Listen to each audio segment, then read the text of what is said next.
Здравствуйте, друзья! Это видео вот про такой потрясающий карманный осциллограф. Вся информация там о нем и недостатки вы найдете в интернете.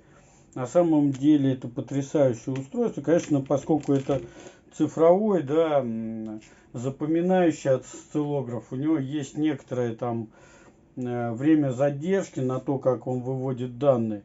Но тем не менее, да, достаточно, если вы понимаете, что он меряет и как, то замечательное устройство. И главное, что сейчас потрясающая цена вообще, что меня бесконечно радует. То есть сейчас его за 3700 рублей можно купить. Таких цен вообще никогда не было.